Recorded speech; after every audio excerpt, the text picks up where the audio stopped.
is why I say, folks, it's really going to depend, in my opinion, I mean, on obviously many factors, but I really think one of the biggest factors it's going to depend on is what was the state of the marriage before this occurred. Because if you think about it, if he's got no money, where did all that money go? Welcome back, family. All right, we're going to listen to a Dave Ramsey letter, all right? This is a letter. This is not a phone call, so I'm going to hear the letter for the first time with you. This is where people write in letters. This is titled, How Do I Tell My Wife I Lied? Now, considering this is a money channel, I'm willing to bet that somebody somewhere either mismanaged money, hid money, which is all mismanaging it. But I'm willing to bet someone either has lost, stashed, or done something with money they weren't supposed to. Let's hear it. Thanks for being here with me. Brought to you by the $Every app. Start budgeting for free today. My wife and I moved to Canada a year ago. We didn't pay rent for the first 6 months and bring home $7,000 a month. We made an agreement to separate our finances, and my responsibility was to save money for a new car. Stop. George is reading this letter really fast, okay? So it looks like wife and he moved to Canada. I'm assuming possibly from the United States. I'm just taking a bet, but it doesn't matter. They moved to Canada. They were bringing in $7,000 a month. They split the finances. His job was to save for a car. Family, what do you think has already happened? I didn't pay attention to my expenses and saved nothing. Let's do it, family. Let's do it. Let's spill that tea. I lied to my wife about the amount I had saved and pretended everything was okay. After I started listening to your show, I've decided to tell her the truth. Basically, after he found God and religion, perhaps. It's like, oh my goodness. Feel like I've totally destroyed her trust in me and our future. How can I save my marriage and get trust back? All right. Well, hold on. Let me grab a pen real quick. Hold on, family. Okay. I think part of it, as far as, the damage done, it's going to have a lot to do with what the relationship was like before the damage occurred. To me, that has a lot to do with it, all right? I was married for 10 years, in a relationship for 14, and all of that stuff, okay, before getting divorced. Okay, he chose to leave. No secret on this channel, all right? But I think it really will have a lot to do with what was the relationship like before this happened. If the relationship was already kind of damaged and in the tanker, I think this could just be the straw that breaks the camel's back. If the relationship was wonderful and just heavenly and full of bliss, there's Alexa, and full of bliss, there might be a chance to resurrect it. But that really is going to depend, I think, on what the status of the relationship was before this happened. And also, we don't like to admit it, it may, folks, also depend on just the status of the finances.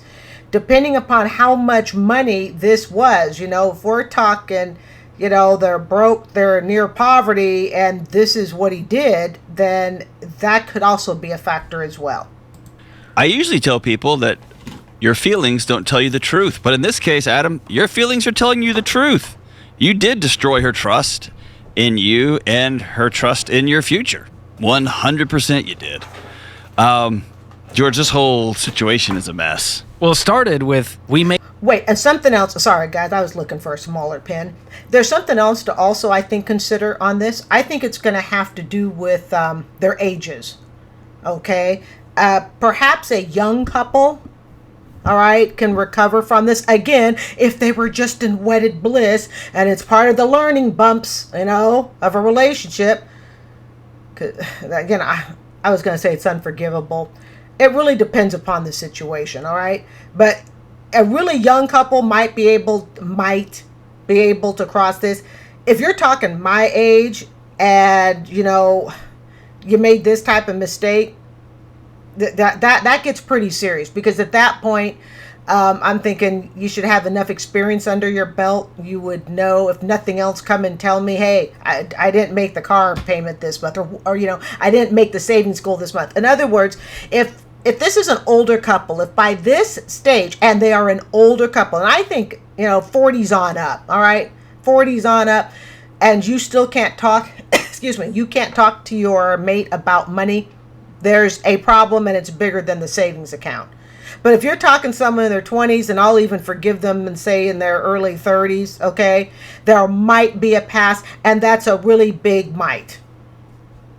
Made an agreement to separate our finances. No, it and started with we moved to Canada. That's true. I wasn't going to go there. I love my friends in Canada. I know, I do too. Sweet people. All right, so we moved to Canada, and we didn't pay rent for the first 6 months. And they make $7,000 a month, and they said, all right, you do you, I do me. Here's my job. I'm going to save up for the new car. You go do this. And then he didn't do any of it. Which the concern is, it also tells you what, if she did her part, remember, we're just hearing his side, okay? Because assuming she did her part, this tells her a lot about the type of person she married. And this is a concern, okay? Believe it or not, it may not even be the lack of trust factor that you couldn't get over. But it's understanding what type of personality you have married. Let's just take the trust factor and just put that aside for a minute. Yes, and we understand it's the basis of it and all of that stuff. Okay, but let's just put that aside. Let's say this wasn't a trust issue. Let's say that he had not broken any sort of, commitment to say, I'll save for a car. Put it aside. What type of guy is he financially? He's a spender. He's impulse. He, as Dave would say, he's still in that phase where, kids do what feels good. Adults do what's logical. We think things through. So even without the trust factor being there about you do your share and I'll do my share, okay, this is the type of guy he is. With all the trust in the world. She married someone who likes to spend money. Again, we're assuming that she did her part. So if I were her, it's just a thought, and I decided to split up, it's not, it wouldn't be 100% because, well, you didn't save for the car. Okay, we understand you didn't save for the car. It would have more to do with, okay, I forgive you for not saving for the car. The deeper problem that I'm having is that this is the type of lifestyle. This is the way you like to spend money. You see my point there, family? That's what would concern me more. I can get over someone who says, hey, I didn't save for the car. Okay, again, lots of factors determining on that age, rest of your socioeconomic situation. Okay, but we're not going to play pretend on all that, okay? But those are factors. Really, what I would be saying is, knowing what I know today at 57 and having gone through the financial hardships and stuff I've gone through, I would be saying my bigger concern isn't that you didn't save for the half of the car. I'll get over that. We can get over that. My bigger concern, okay, and again, we're assuming that she is the princess of financial budgeting. So let's take that, with a thin, let's make that a thin slice of cheese there, okay? Assuming that she did everything just right, all right? That would really be the big concern is I see that you are a spendthrift. I see that you're an impulse buyer. I see that you don't budget. You see, family, that's the bigger problem. We can get over the fact that, he didn't pay for the car. The dishonesty about not paying for the car, that's another whole thing. But in my opinion, that what's even bigger than that is really taking a look at why didn't he pay for the car? Why didn't he save? Oh, because his lifestyle choice is spendthrift. That to me would be even the bigger issue. Which is one reason we tell people to combine finances, because it creates trust and accountability and transparency and unity. All the things that make a marriage great. And don't forget to pull those credit reports. But instead, he went, I got it. And then didn't, and then had a shame spiral, and then could not tell her the truth that he had $0 saved, which also... There's a problem, family. Sorry for interrupting you, George. There's a problem, family, when you can't tell your spouse that you saved $0, but you can go on national radio talk show and tell a couple countries that you didn't save for it. That you didn't save money. Oh, my goodness. Sorry, I had to put that in there. begs the question, where the crap did that money go, Adam? What did you spend it on? Yeah. Because you're going to also have to tell her that part. Yes. And that might be the hardest part of all.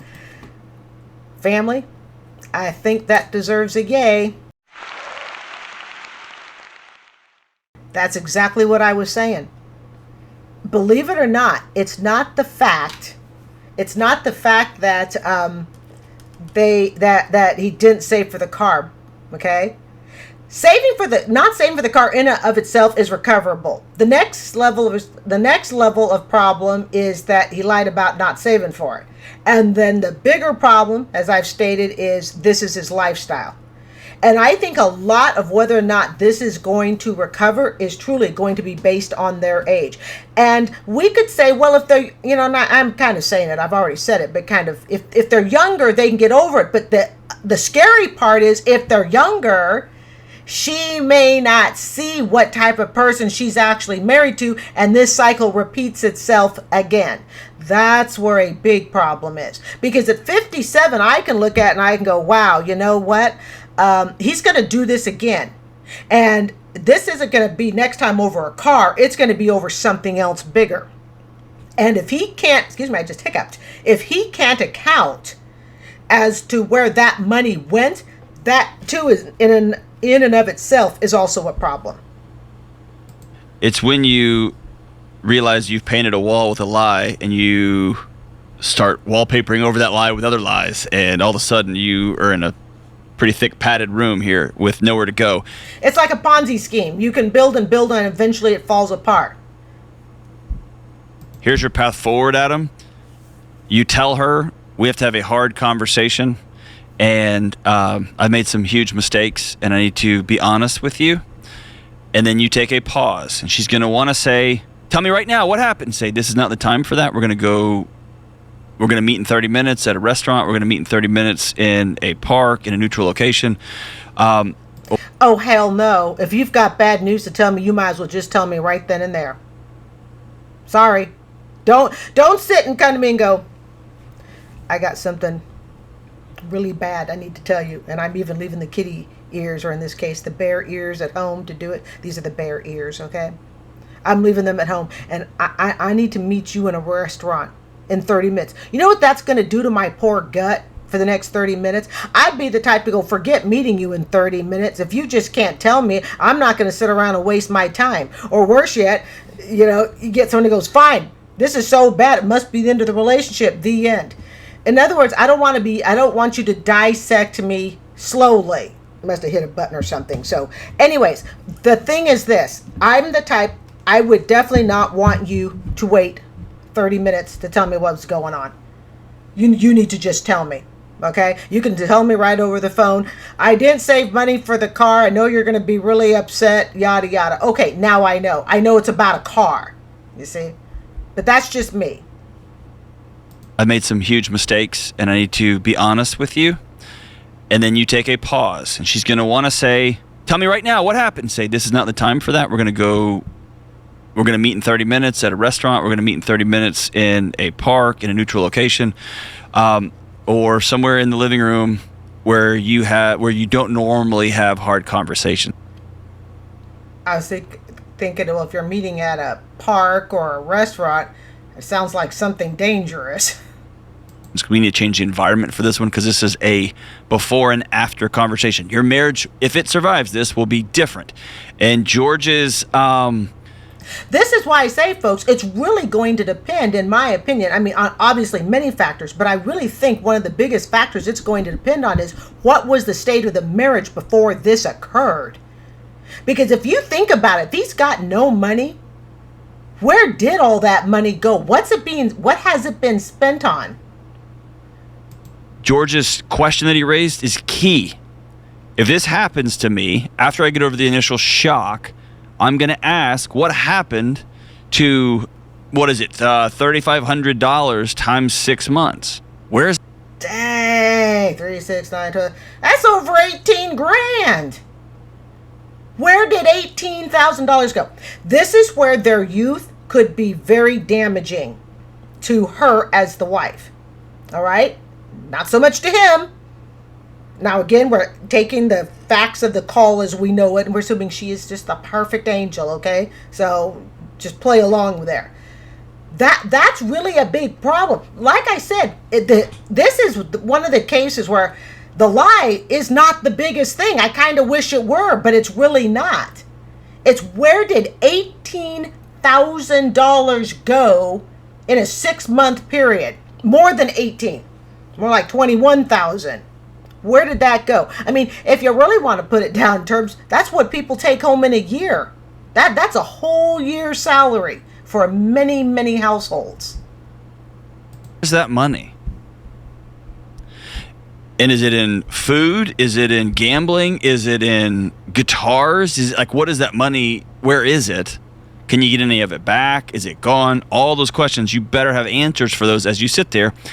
And here's another key, George. Nothing like the interrogation from the spouse. I'm sorry. I just, you know, if you can't talk to your spouse, you really, really can't. I don't think it's a good relationship. George, Adam is never going to use the word you. Every word, every sentence is going to start with, I did this. Here's what I did. I married you. I was wrong. I'm just kidding. And if you had just, we're not going to do any of that. I lied to you. I've been deceiving you for months, and I'm coming clean because you deserve better. That's only going to work if they didn't have prior problems. But my suspicion, me thinks that the fact that he even did this isn't the first rodeo they will have had with him being like this. It's just a thought. You know, you're going to have a hard time convincing me that this guy was just pure as the driven snow until he was given this money. Me tends to think this is already, this is a, what is it? A magnifying glass on the type of relationship they already have. This is, in other words, this action is not new to the relationship. Here's what I have done, and I'm going to lay it out. And there is no path forward other than the path of honesty. Or might as well pull out that Jesus Christ Superstar album while you're at it. Give it some motivation. just going to make this thing bigger and bigger and bigger. And how do you rebuild that trust? Well, it's going to take time. It takes a moment to destroy it, but then it takes this pattern of being trustworthy where you've proven, hey, you know what? I put $1,000 away. We've combined the bank accounts. You have full transparency. You have a vote. I have a vote. That's how it works on the Brady Bunch and the 20-minute Love Boat episodes. It's not how it works in real life. Mark my words. This is not the first rodeo they have with this type of money. And part of the reason I believe that is the fact that the money was already split anyways. You do your thing, I do mine. Which kind of tells me that perhaps they had tried co-mingling before and it did not seem to, it did not work. I would put a Thornton's Pepsi on it for 99 cents. They've been through this before. So while I admire George and his, we're just going to sit down and we're just going to make this all picture perfect. No. This is an ongoing situation in the relationship. I am just almost positive of it. And they need to pull the credit reports. This was going to create that over time, but she has to see that you're actually never going to do this again. And that's not going to happen either. It's just not. It's the type of person you married. And these type of actions, it's really hard to guess their age. You know, where sometimes we can listen and go, okay, this is from, you know, and I bought myself a muscle car straight out of school. I go, okay, you're probably early college, right? But these sorts of actions, this could be a couple anywhere from someone in their 20s all the way up to their 60s, 70s, right? 80s. I often tell couples, George, when this situation happens, any sort of trust violation, the other person who you're asking, hey, I've hurt you and I've lied to you and I've violated your trust, I need you to trust me again. They get to dictate for a season the parameters for what trust rebuilding is going to look like. I think if you were to talk to most relationships, I think that goes beyond a season, and depending upon the status of the relationship, like I said, it can be the straw that breaks the camel's back, and there aren't going to be enough seasons in a calendar year to bring back the relationship, because a relationship is about more than just, it's about more than just, do you trust me and I trust you. It's, do I want a relationship with you? And to me, they're not one and the same thing. Because if they were one and the same thing, then we could all just date each other. Right? Well, you're a nice person. I'm a nice person. You could trust me. Okay, yada, yada. Okay? So just the fact of building trust with someone, that in and of itself does not mean they want a relationship with you. It's just a thought. If XYZ happens, then on the other side of this will be more trust. There'll be I get more to see your phone every day. Here it is. Oh, crap. I've been through that. Guys, I'm not even going to get started on it. Not even going to get started on it. Nope. That'll lead me to places I don't want to go tonight. So, I'm Carrie. This is Consumer Debt Chit-Chat. Sorry for the technical glitch in the middle. My cord, I realized, was laying over my computer board and it was causing problems. You guys have a great rest of your Monday evening. Don't forget to subscribe. Bye, everyone.